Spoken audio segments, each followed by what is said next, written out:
नमस्कार, मैं ट्विंकल दीक्षित। आप देख रहे हैं इंडिया राइज टीवी। आइए नजर डालते हैं आज की कुछ खास खबरों पर। अंतर्राष्ट्रीय हिंदू महासंघ भारत का एक प्रतिनिधिमंडल राष्ट्रीय संयोजक प्रदेश अध्यक्ष सुमित कटिहार के नेतृत्व में जिला मुख्यालय आगरा पर प्रदर्शन कर 12 सूत्री मांगों को लेकर प्रधानमंत्री नई दिल्ली भारत सरकार के नाम एसीएम द्वितीय को ज्ञापन सौंपा। ज्ञापन सौंपने के बाद मीडिया को संबोधित करते हुए 12 सूत्री मांगों को दर्शाया, जिसमें प्रथम मांग पूर्व विधायक पूर्व सांसद की पेंशनों को बंद किया जाएगा। द्वितीय मांग लव जिहाद करने वालों को सीधे फांसी की सजा दी जाएगी। तृतीय मांग गौमाता को राष्ट्रीय गौमाता का दर्जा दिया जाएगा। गौमाता की हत्या करने वालों को सजा नहीं, फांसी की सजा दी जाएगी।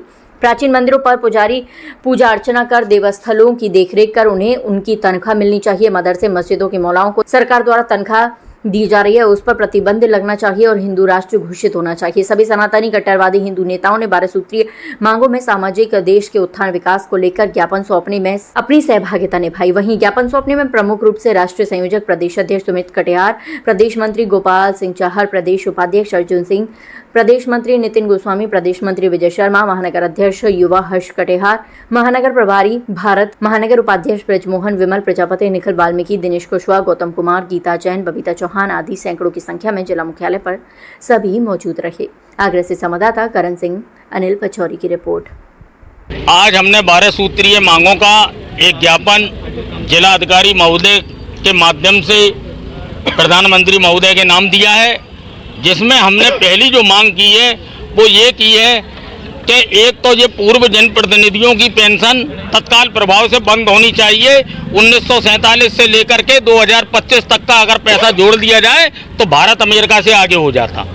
दूसरी हमारी मांग है आयुष्मान कार्ड योजना 1 यूनिट से लेकर के 6 यूनिट तक वालों की रहनी चाहिए। तीसरी जो सबसे बड़ी मांग है वो है जनसंख्या नियंत्रण कानून। इस भारत देश के अंदर इस्लामिक लोग अंदरूनी ताकत बना करके इस देश को इस्लामिक राष्ट्र बनाने में लगे हुए हैं, जिस पर तत्काल प्रभाव से प्रतिबंध लगना चाहिए। जब फ्री का राशन लेंगे, आवास योजना लेंगे, फिर वहां से हमारे धार्मिक तीर्थों पर ईंट पत्थर चलाएंगे और जब पुलिस कार्रवाई करेगी, घायल करेगी, तो उसके बाद में आयुष्मान कार्ड योजना से इलाज करा लेंगे। तो लिहाजा इतनी सुविधा इनको क्यों है? दूसरा, हज के लिए भी इन पे पैसे नहीं है क्या? ये अपने पैसे से हज भी नहीं जा सकते हैं, जबकि भारत अगर धर्मनिरपेक्ष राष्ट्र है तो फिर सभी धर्मों के लोगों के तीर्थों के लिए सरकार के द्वारा अनुदान नहीं है, लेकिन खाली इन्हीं के लिए है। इतनी फैसिलिटी मिलने के बाद भी ये भारत के खिलाफ ही हमेशा इनकी गतिविधियां पाई गई हैं। और जब गतिविधियां पाई जाती हैं तो ये कहते हैं कि सब सारे लोग गद्दार नहीं होते, तो वो अच्छे लोग उस समय कहाँ छुप जाते हैं?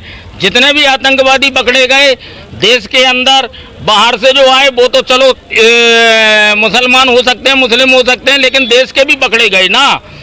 पुलवामा होता है, तमाम तरह के हमले होते हैं हमारे हिंदू जनता पर। तो इसलिए जनसंख्या नियंत्रण कानून बने और जो राशन फ्री का मिल रहा है, सरकार 1 यूनिट से लेके 6 यूनिट वालों को राशन दे और 6 यूनिट से आगे वालों के कार्ड तुरंत तत्काल प्रभाव से निरस्त करे जाएं। आज यहाँ पे डीएम ऑफिस में आए हुए हैं और प्रधानमंत्री के लिए 12 सूत्री कार्यक्रम मांगे हमने किए हैं उन्होंने, और जिसमें देश हित, समाज हित, धर्म हित और महिलाओं के हित में हमारी मांगे की गई हैं।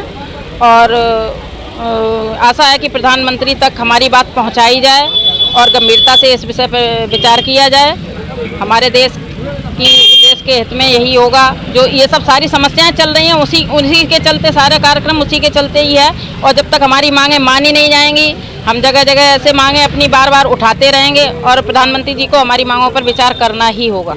आज अंतर्राष्ट्रीय हिंदू महासंघ भारत ने 12 सूत्रीय मांगों का ज्ञापन दिया प्रधानमंत्री जी के नाम, जिसमें कई सारी मांगें समाज संबंधित है, समाज हित में है, हिंदुत्व से संबंधित है। जिसमें मुख्य मांग है कि अभी जो लव जिहाद का मामला चल रहा है भारत के अंदर, अभी आपने देखा होगा आगरा में भी एक मुद्दा आया है जिसमें पूरी एक रैकेट पकड़ा गया है। तो हम यही मांग करते हैं सरकार से कि कठोर कानून बनाया जाए, जिससे हमारी हिंदू बहनों की सुरक्षा हो जाए और भारत को हिंदू राष्ट्र बनाया, जिससे कि ये सारी चीज़ें जो आ रही हैं ये कभी नहीं आएंगी संकट। आज जिलाधिकारी को प्रधानमंत्री के नाम ज्ञापन दिया गया है और अंतर्राष्ट्रीय हिंदू महासंघ भारत ने 12 सूत्रीय मांग रखी, जिसको लेकर सबसे पहला विभिन्न मुद्दा है कि हिंदू राष्ट्र घोषित होना चाहिए, जो कि पूरे भारतवर्ष के अंदर सबसे पहली मांग है। क्योंकि हिंदू राष्ट्र जब तक घोषित नहीं हुआ तो मैं ये देखता हूँ कि जनसंख्या इनकी बहुत तेजी से बढ़ रही है। इनके कम से कम 47 देश हैं, इस्लामिक कंट्रियाँ हैं, ईसाइयों की इस्लामिक ईसाई कंट्रियाँ हैं, मगर हिंदुओं में आज हिंदुओं से यहाँ से बड़े बड़े देश बने और यहाँ पर हिंदू राष्ट्र घोषित नहीं है, यहाँ पर सब समाज रह रहा है और अधिक से अधिक संख्या यहाँ पर हिंदुओं की है और यहाँ पर 8 इष्ट देवता हैं जो जिसकी पूरे ब्रह्मांड में पूजा पाठ होती है। उसके बाद भी हिंदू राष्ट्र यहाँ पर घोषित नहीं हो रहा है, तो माननीय प्रधानमंत्री जी को जल्द से जल्द है ना हिंदुओं की आवाज़ को बुलंद करते हुए हिंदू राष्ट्र घोषित करें। और गौवंश को लेकर भी बात है कि जल्द से जल्द गौ माता को राष्ट्र माता का दर्जा दिया जाए और गौवंश को कटना जो कट रही है, गौवंश कट रही है, उसको लेकर अधिक कड़ी से कड़ा कानून बने और प्रस्ताव पारित हो कि इनको आजीवन कारावास हो या फिर इनको आजीवन कारावास या फांसी होनी चाहिए। इसके लिए वंदे मातरम, भारत माता की। आज हमने माननीय प्रधानमंत्री जी को ज्ञापन दिया है डीएम साहब के माध्यम से। उसमें हमारी मांग 12 सूत्रीय है। पहली मांग हमारी उर्दू से यूपीएससी से ये लोग जीवन में कुरान पढ़ते हैं, मुस्लिम समाज के लोग, हमें आपत्ति नहीं है कुरान पढ़ने से, अपने जो भी अपना काम करें, लेकिन ये उर्दू के इतने स्पेशलिस्ट होते हैं कि ये उस इम्तिहान को पास कर लेते हैं और फिर ये हिंदुस्तान के किसी भी जिले के जाकर कोई कलेक्टर बन जाता है, कोई IAS बन जाता है। ये अच्छी बात नहीं है। ऐसी व्यवस्था हिंदुओं के साथ क्यों नहीं है? या तो व्यवस्था हिंदुओं के लिए लागू करो, हिंदी मीडियम में भी एग्जाम होना चाहिए, अथवा इसको बिल्कुल आप पूर्ण रूप से खत्म करो।